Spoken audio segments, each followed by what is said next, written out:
this sudden occurrence of this fault line, and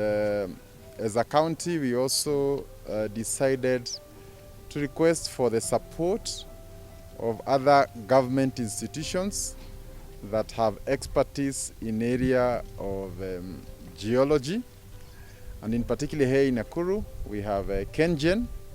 and we also have GDC. These two government institutions have a strong presence of personnel who are very well equipped on these issues, and we are currently trying to map the possible course and how far it extends with respect to damage and so on and so forth. We await the report from the experts, and once we get the report, we are going to map out the extent of the fault line. If the fault line extends 1 kilometer or 100 meters, we are going to map out that, and after we map it out, we shall equally advise members of the public and in particular developers within that particular area, so that if there are any buildings that may be at the risk of being affected structurally by this kind of a fault line, appropriate decisions will be made. So in the meantime, we shall wait for some technical equipments that are required to confirm the exact extent, how many meters up and down all the way to the lake it is. And then after that, we will do beaconing at specific areas so that even the land and property owners would be well informed, and whatever decision that needs to be made, they would make decisions that are based on information. We are also aware that it's still continuing to rain, which means the risk is still high.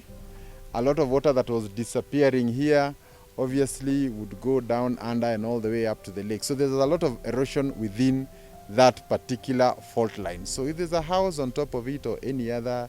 sort of structure that may be there, certainly there may be structural consequences arising from all the soil that may be taken away. But I think we leave some of those conclusions to when the experts have finished. But I think it is important for the people who may be having properties along the fault line to know that a study is currently underway, and the study may have conclusions that may affect them one way or the other, and we will keep that information available to the public as soon as we avail it. Lastly also is to say,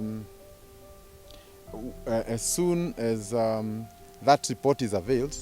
if there are areas where we need to tell people to move out, especially now that it is raining in a big way, I think we'll not be shy to make that pronouncement, because sometimes early warnings help us to prevent loss of life, loss of property and other things. So I think for now is to request our teams from KenGen and GDC to expedite their report